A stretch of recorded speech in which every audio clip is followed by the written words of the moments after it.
Yo no nací con un fusil terciado en el hombro. Yo, afortunadamente, nací en el seno de una familia católica, cariñosa, de buenas costumbres. Recibí una buena educación, fui a colegios, tuve esa fortuna, llegar hasta la universidad, estudiar una carrera profesional. Me relacioné con personas de todos los niveles, desde los más bajos hasta los más altos. Y es justamente por eso que cuando voy a pedir protección al Estado termino reclutado por el ejército para enfrentar este fenómeno de guerrilla que venía padeciendo. Para servir de guía es importante que usted sepa que yo no estoy en el conflicto armado y todos los presentes porque tengo un trauma de la niñez. Yo tuve una niñez y una juventud feliz. Yo fui una persona común y corriente, tuve amigos de alto nivel, como el campesino más humilde. Todos eran mis amigos y fui amigos de ellos. Yo fui campeón nacional de motocross, campeón nacional de tiro, estudié y me fue bien en todas las circunstancias que hacía, pero en un momento de mi vida se bifurcó. Y se bifurcó en aquel momento cuando yo sembraba arroz. Recuerdo que mi socio era un campesino, analfabeto, inteligentísimo, don Pablo Triana. Y sembrábamos cientos de hectáreas de arroz. Y en aquel momento la guerrilla llegó a pedirme la cuota de ese año, que ya había pagado. Y le dije, señores, si yo les pagué la cuota, ¿cómo es posible que ustedes vienen a pedirme a mí en este momento? Y les mostré el recibo, porque hasta recibo daba. Me explicaron que se había volado el jefe guerrillero de finanzas que llevaba las cuentas. Desafortunadamente en aquel momento de desespero, era verano, tenía un distrito de riego, los cultivos nos estaban yendo mal, tenía que pagar créditos bancarios y me desesperé, me enojé y le dije a estos 3 muchachos, que eran muchachos muy jóvenes, igual que yo para ese momento. Les dije que no, que yo no iba, me dijeron que tenía que irme con ellos hasta donde su comandante secuestrado, le dije que me tenían que llevar muerto, que yo no iba, con una escopeta que tenía en la mano porque estaba en ese momento matando unos chinés que le dicen allá, que son unos gavilanes, unos águilas que le pican el ombligo a los terneros recién nacidos y les crea gusanera, si uno no está pendiente y los cura.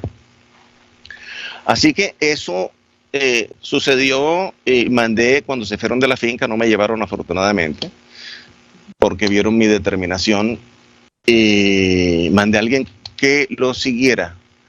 Y ya cuando lo siguieron fui al ejército, hablé con un coronel, también luego posteriormente con el mayor Fratina a quien usted se refirió, y me dijeron que ellos no podían ir a esa zona porque esa era una zona roja de orden público, así denominaban a las zonas de conflicto en Colombia para aquel momento. Y le dije, yo lo llevo.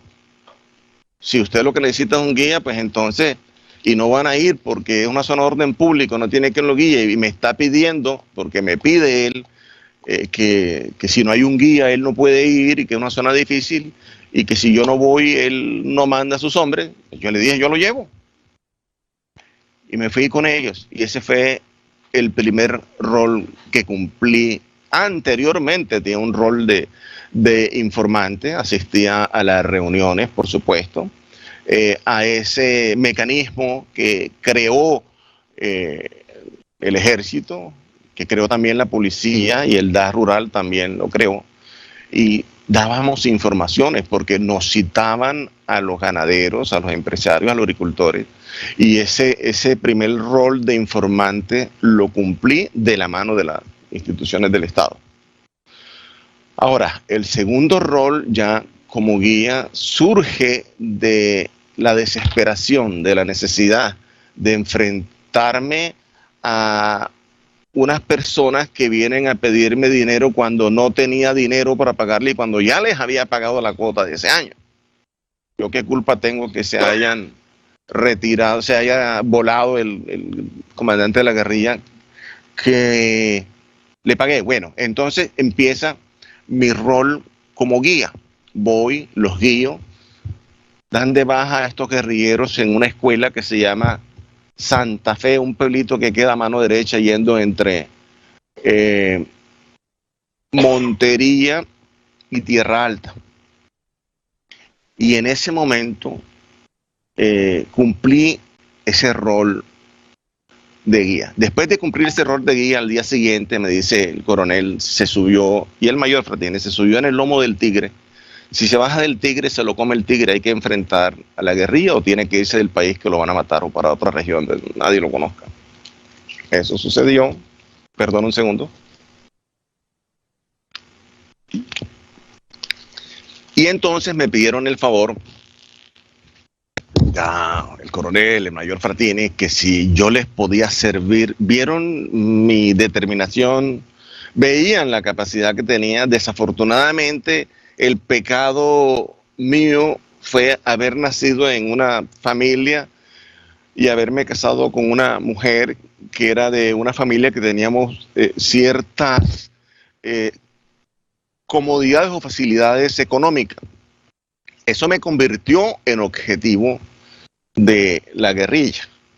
Y al darse cuenta ellos que tenía un buen relacionamiento el ejército con la clase política, eran amigos, con los empresarios y ganaderos eran amigos, que era también bien aceptado por los campesinos en la zona, en la región, me dijeron, bueno, Salvatore, necesitamos que nos ayudes a hacer una reunión con los gremios económicos, ganaderos, empresarios, agricultores de Montería, para plantearles la posibilidad de que nos apoyen con unos recursos, porque recordemos que para aquel momento el ejército era pobre, el ejército no tenía recursos económicos, el ejército recurría a todos nosotros para que le prestáramos el carro, el camión, le diéramos para la gasolina.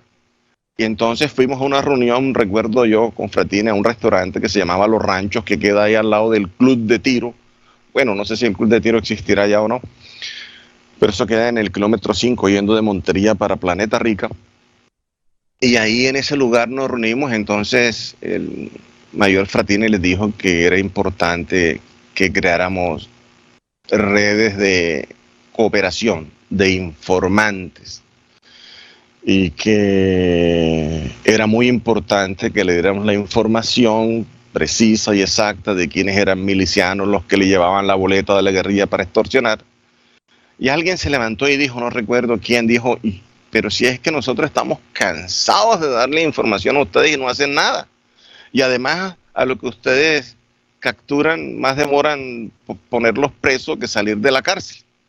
Y contestó Fratini, eso quizás sucedía en el pasado, pero no va a volver a suceder, no se preocupe. Yo me encargo de que no salgan de la cárcel. No explicó qué iba a hacer, por supuesto.